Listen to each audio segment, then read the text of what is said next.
80ರಲ್ಲಾದಂಥ bomb ಪ್ರಕರಣಗಳಲ್ಲಿ radio bombs ಅಂತ ಬರೋದು. ಇವ್ರದೆಲ್ಲ ಏನು ಅಂದರೆ ಪಬ್ಲಿಕ್ನ ಮೋಸ ಮಾಡೋದು. ಈಗ ಒಂದು ರೇಡಿಯೋದಲ್ಲಿ ಬಾಂಬ್ ಇಟ್ಟಿರ್ತಾರೆ, ಒಂದು ರೇಡಿಯೋ, ಹೊಸ ರೇಡಿಯೋನ ರೋಡಲ್ಲಿ ಎಲ್ಲೋ ಒಂದು ಕಡೆ ಇಟ್ಬಿಡ್ತಾರೆ. ಆ ರೇಡಿಯೋ ನೋಡಿದ ಕೂಡಲೇ ಯಾರಾದರೂ ಎತ್ಕೊಳ್ಬೇಕು ಅನ್ನಿಸ್ತದೆ. ಎತ್ಕೊಂಡ್ಮೇಲೆ ಕುತೂಹಲ ಆನ್ ಮಾಡಬೇಕು ಅನ್ನಿಸ್ತದೆ. ಆನ್ ಮಾಡಿದಾಗ ಬ್ಲಾಸ್ಟ್ ಆಗುತ್ತೆ. ಈ ಸಿನಿಮಾದಲ್ಲಿ ನೋಡಿದೀವಲ್ಲ ಸರ್, ಟೆಡಿ ಬೇರ್ ಒಳಗಡೆ ಏನೋ ಇಟ್ಟಿರೋದು.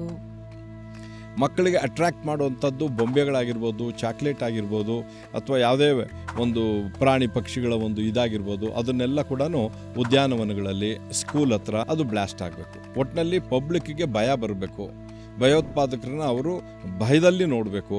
ಸರ್ಕಾರನ ಅವರು ಏನು ಮಾಡ್ತಿಲ್ಲ ಅನ್ನೋ ವಿಚಾರದಲ್ಲಿ ಅವ್ರಿಗೊಂದು ನಮ್ಮ ಮೇಲೆ ಅಪನಂಬಿಕೆ ಬರೋ ವಿಚಾರದಲ್ಲಿ ಅವರು ಒಂದಷ್ಟು ಸಂಸ್ಥೆಗಳು ಇದನ್ನು 80ರಲ್ಲಿ 90ರಲ್ಲಿ ಬೇರೆ ಬೇರೆ ಟ್ಯಾಕ್ಟಿಕ್ಸ್ ಮಾಡಿದ್ದೇನೆ ನಮ್ಮ ಮೇಲೆ ಪ್ರಯೋಗ ಮಾಡಿದ್ರು.